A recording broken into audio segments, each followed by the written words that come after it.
is a question that we get asked very often, and a lot of people seem to be confused between the two terms here. So that would be difference between a condition and a term on the contract. So condition on a purchase contract is an impediment to the contract. That means it can stop the contract from proceeding.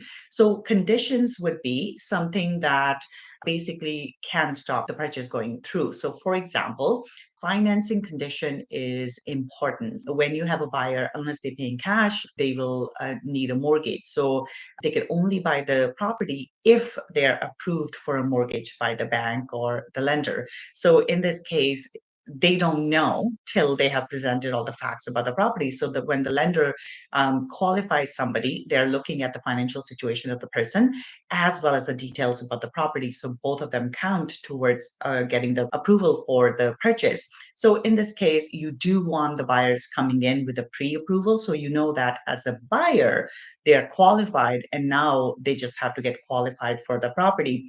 But that will be one of the conditions. So you want a condition in the purchase contract where it says the buyer has 10 days, for example, or 2 weeks to go to the lender and get the financing approved. So that is a condition. If the lender comes back and says, no, we don't approve you, in that case, the deal falls apart and the contract doesn't move forward. So that's one of the conditions.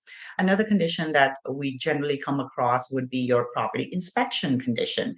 And this is something that you want to, again, have in the contract because let's say the property has a problem. So just last week, we were looking at a property. When we went to look at it, we didn't see any issues. But the next time we looked at it again, there was water flowing in the basement. And so clearly there was some type of issue. Either there was foundation issue, so water was coming in through the crack in the foundation, or the grading wasn't done properly where the water wasn't moving away from the property, it was moving towards the property. So the grading needs to be away from the property, but if it's grading is towards the property, that means if the water is being drained towards the property, then it can come into the property. Foundation issues could be very costly to fix. With the grading, again, it is a big cost because you have to dig it up, put weeping tiles, you have to fix the grading, move the water away from the property. So there's cost involved in this. When you do a property inspection and you find something like this, in that case, the buyer then has an opportunity to not move forward with the deal. So my buyer did not want to move forward with the deal unless they get it fixed. So that's a condition. So property inspection can be a good condition to have in a purchase contract. So that those are conditions. A common one that you will come across will be for your condominiums, for example, condominium document review condition. So when somebody's purchasing a condominium, so we were talking about estoppel certificates, that's one of the condominium document you want to review. But there are other condominium documents. So you want to look at the budget.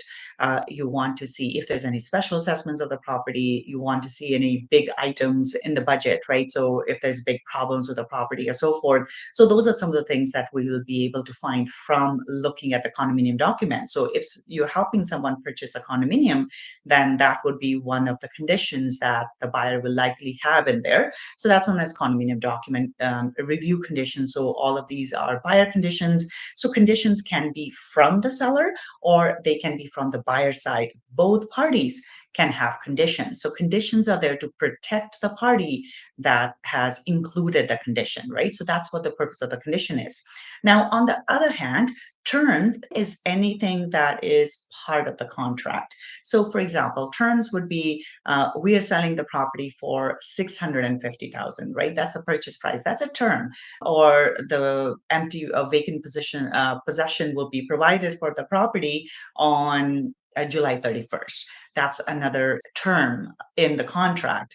Or, the seller will steam clean the carpets before they close on the property. So all those things are terms. So these are basically points of agreement, what the buyer and the seller are agreeing to basically. So those are terms. Now, unfulfilled terms or unsatisfied terms do not prevent the contract from moving forward. So whereas if the condition is not met, the contract will not move forward. Whereas if a term is not fulfilled, the contract will still move forward. Let's say there was an issue with the water in the basement, they did not fix that issue. So in this case, we would still close on the property. Now, as let's say buyer's agent, you want to have a conversation with the buyer's lawyer and suggest they hold back certain amount of the proceeds. So you don't want to pay the entire amount. So for example, we had this problem when we were purchasing our office condominium. So in this case, when we purchased the unit, there was water issue. There was water coming through one of the glass walls. They said it was the property issue, it was fixed, and then, but I was not convinced that the problem was fixed. And therefore, I talked to the lawyer and said, let's do a holdback of $5,000. Sellers did not want to do the holdback, but it was necessary because otherwise we were not closing on the place. And then it was a lawsuit. Basically, you can't just refuse to close on the property and it will cause its own set of problems. But in this case, they agreed to do a holdback of $5,000. And it turns out the problem was actually not fixed. As soon as we got the snow melt, there was water all over the place. So now we had to go back and fix the issue. And good thing we had the $5,000. It cost us a little bit more than that to fix the issue, but it was nice to have the $5,000 because at least you have something that you can use to fix the issue. So you're not coming or you're not out of pocket on the entire amount. So when it comes to the terms, so terms again, they're points of agreement, things that the buyer and seller are agreeing to.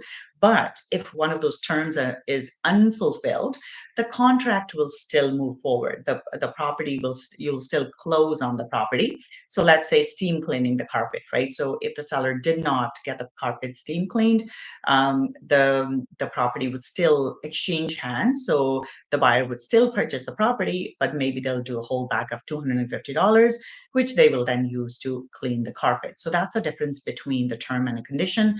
Unfulfilled or unmet conditions will prevent the contract from moving forward. So if the buyer does not get the financing, you cannot move forward with that deal. If the property inspection was unsatisfactory, the deal is done. You don't move forward with that. But the contract would move forward with unfulfilled terms. So we just recently had this issue where the closing was on the 15th for the property, but there were some issues, so we had to push back the closing. So again, it's unmet terms. So the term said the closing would be on the 15th of July, but now the property is closing on 31st. So we have to push it back. So that's why contract can move forward with unmet terms, but not with unmet conditions. So I hope that makes sense to you.